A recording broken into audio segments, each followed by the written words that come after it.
हमारे देश के प्रथम प्रधानमंत्री पंडित जवाहरलाल नेहरू जी ने एक नारा दिया था, जय जवान जय किसान।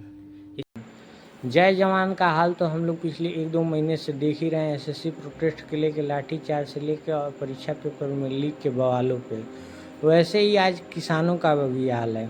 भोपाल रीवा में उर्वरक की भारी किल्लत ने किसानों की कमर तोड़ दिया है। जिले भर के हजारों किसान इकट्ठा हुए थे खाद लेने के। पिछले 3 दिनों से लाइन में खड़े थे और उन्हें प्रशासन द्वारा तसल्ली और बिस्किट वगैरह बांटा गया और उम्मीद दिया गया कि खाद मिलेगा। जैसे जैसे समय बीतता गया, किसानों का धीरज टूटता गया और पुलिस और किसानों के बीच झड़पड़ हुआ। ये इतना आगे तक बात पहुंच गया कि लाठीचार्ज की नौबत आ गई। किसानों का कहना है कि बीज बोने का मौसम है, लेकिन खाद के बिना उसकी मेहनत बर्बाद हो रही है। ये सिर्फ मध्य प्रदेश की समस्या नहीं है, बल्कि उत्तर प्रदेश और बिहार जैसे राज्यों में भी किसानों का कई संकट झेलते हैं। खाद की दुकान के बाहर लंबी लाइन है। कालाबाजारी और ब्लैक में बिकते यूरिया डीपी की तस्वीरें बताती है कि किसान अपने ही मिट्टी में अन्न उगाना किसी युद्ध से कम नहीं है।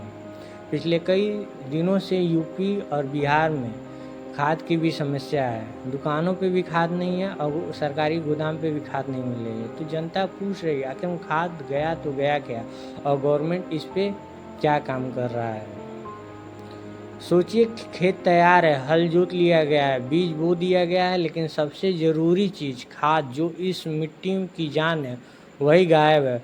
भोपाल से लेकर रीवा तक और यूपी से लेकर बिहार तक किसान लाइन में खड़े हैं, लाठियां खा रहे हैं, लेकिन खाद नहीं मिल रहा है। और यूपी बिहार का किसान पूछ रहा है, अरे भाई, किसान अगर भूखा रह जाएगा तो अनाज पैदा कहाँ से होगा। भारत की अर्थव्यवस्था खेती पे ही टिकी हुई है और खेती खाद पे। यूरिया डीपी और पोटेश के लिए बिना फसल पैदावार आधी हो जाती है। लेकिन हालत ऐसा है कि हर साल खरीफ और रबी के मौसम में किसानों के खाद के लिए दर दर भटकना पड़ता है। रीवा और भोपाल के किसान सड़कों पर क्यों उतरे? क्योंकि सरकारी डिपो पर खाद है ही नहीं। दुकानों पर ब्लैक का खेल चल रहा है। किसानों का यूरिया का बैग 266 रुपये में मिलना चाहिए, लेकिन ब्लैक में 400 से 500 रुपये तक जा पहुंचा है। यूपी और बिहार में भी यही हाल है। वहाँ किसान मजाक में कह रहे हैं कि धान की रुपाई से पहले अगर लाइन में न लगा जाए तो समझो सरकार काम नहीं कर रही है। अब तथ्य और आंकड़ों पर ध्यान देते हैं। भारत में हर साल लगभग 3 करोड़ टन की यूरिया की खपत है। यूपी अकेले 15% यूरिया का इस्तेमाल करता है। बिहार में हर खरीफ सीजन में यूरिया की किल्लत आम बात होती है। किसान को सीधे डेबिट होना चाहिए, डायरेक्ट बेनिफिट ट्रांसफ़र का वादा किया गया था, लेकिन हकीकत में दुकान से लेकर डिपो तक सबकी मिलीभगत है।